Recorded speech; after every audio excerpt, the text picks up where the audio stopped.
Hi friends and welcome back. Flight school join करने से लेकर सीपीएल इशू तक के प्रोसेस में आपको किस किस टाइप की फ़्लाइंग करनी है, कितने आवर्स करना है और क्या चेक्स होते हैं, इसका कंप्लीट ब्रेकडाउन आज मैं कवर करूँगा।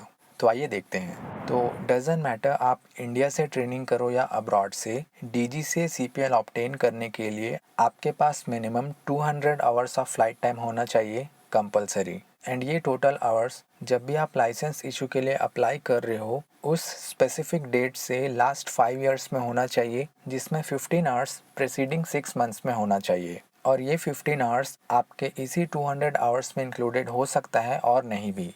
अब आपके पास ऑप्शन है कि ये 200 आवर्स आप कम्प्लीटली सिंगल इंजन में करो या in combination with multi engine, वो आपकी चॉइस है। इन एडिशन आपको इसमें इंस्ट्रूमेंट रेटिंग चाहिए या नहीं, ये भी आपके ऊपर डिपेंड करता है, क्योंकि डीजीसीए का लाइसेंस इश्यू रिक्वायरमेंट्स इसी हिसाब से वैरी करता है कुछ इस तरह से। आप यहाँ देख सकते हैं डिफरेंट सेगमेंट्स में आपको मिनिमम कुछ आवर्स फ्लाई करना है, और ये आप डायरेक्टली पढ़ोगे तो काफ़ी कंफ्यूजिंग लग सकता है, स्पेशली अगर आप एक कंप्लीट बिगिनर हो। इसीलिए पहले मैं कुछ बेसिक टर्म्स कवर करूँगा, जिसके बाद आप इसे ईजिली समझ पाओगे। तो जो भी फ्लाइट टाइम है आपका 200 आवर्स, ये dual time and PIC time में डिवाइडेड है। Dual means instructional flight, that is जब आप इंस्ट्रक्शन ले रहे हो फ्रॉम एन ऑथराइज्ड इंस्ट्रक्टर और पायलट ऑन बोर्ड, मतलब सिंपली जिस टाइम आप ट्रेनिंग ले रहे हो। नेक्स्ट है PIC time, pilot in command means you are the sole manipulator of controls. अब एज अ ट्रेनी पायलट या तो आप सोलो फ्लाई करोगे, दैट इज कम्प्लीटली अलोन, या इंस्ट्रक्टर के साथ अंडर ऑब्जर्वेशन और सुपरविजन। बट इनमें से कोई भी कंडीशन हो, जब तक कंट्रोल सिर्फ आपके हाथ में है, उसे पीआईसी टाइम में काउंट किया जाएगा as per DGCA rules. But अगर सेफ्टी रीजंस की वजह से इंस्ट्रक्टर मैनिपुलेट करते हैं कंट्रोल्स को, देन वो डुअल इंस्ट्रक्शनल टाइम में काउंट होगा, नॉट पीआईसी। नेक्स्ट है क्रॉस कंट्री फ्लाइंग। ये नेम से आपको लग सकता है कि एक कंट्री से दूसरे कंट्री फ्लाई करना है, बट एक्चुअल में ऐसा नहीं है, क्योंकि इसका मतलब है जब आप डिपार्चर एरोड्रोम से फ्लाई करते हो बियॉन्ड 100 नॉटिकल माइल रेडियस और लैंड करते हो one or more different aerodrome में before returning to your home aerodrome. But different countries में इसका डेफिनेशन अलग अलग है, तो ये 100 नॉटिकल माइल वाला कॉन्सेप्ट ज़रूरी नहीं है कि हर जगह सेम हो। देन नेक्स्ट है नाइट फ्लाइंग। इसमें एक्सप्लेन करने लायक कुछ है नहीं, बस आपको नाइट में फ्लाई करना है for your night rating. Then next है इंस्ट्रूमेंट टाइम, मीन्स जब आप कम्प्लीटली इंस्ट्रूमेंट के बेसिस पे फ्लाई कर रहे हो without any external reference point. And इसमें दो चीज़ें आती हैं, instrument flight time that is on aircraft and instrument ground time that is on approved simulator.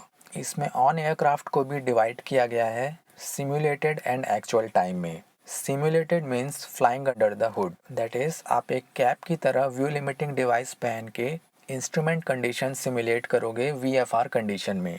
And actual time means जब आप एक्चुअली में इंस्ट्रूमेंट कंडीशंस में फ्लाई कर रहे हो वो time. And simulator time means जब आप इंस्ट्रूमेंट फ्लाइट की प्रैक्टिस कर रहे हो एक सिमुलेटेड इन्वायरमेंट में। एंड लास्ट है फ्लाइट टेस्ट एंड चेक्स। आपने ट्रेनिंग के दौरान जो भी प्रोसीजर्स एंड मनूवर्स सीखे हैं उसका प्रैक्टिकल डेमोन्स्ट्रेशन आपको देना होता है अंडर डीजी से अप्रूव्ड एग्जामिनर, एंड इसके बेसिस पे ही आपको कोई भी लाइसेंस एंड रेटिंग्स इशू किया जाता है। अब वापस चलते हैं रिक्वायरमेंट्स पे, एंड आई थिंक अब आपको हर चीज़ क्लियरली समझ में आ रहा होगा। फर्स्ट कॉलम रिप्रेजेंट कर रहा है सीपीएल विदाउट इंस्ट्रूमेंट रेटिंग को, देन सेकंड है with instrument rating, and third है विथ मल्टी इंजन रेटिंग, जो एक एड ऑन की तरह है आपके बेसिक सीपीएल रिक्वायरमेंट्स में, दैट इज फर्स्ट कॉलम में। और इसको मैं जल्दी से रीड भी कर देता हूँ। टोटल फ्लाइट टाइम है 200 hours which includes 100 hours as PIC, 20 hours cross country PIC, जिसमें 300 नॉटिकल माइल्स क्रॉस कंट्री भी इंक्लूडेड रहेगा,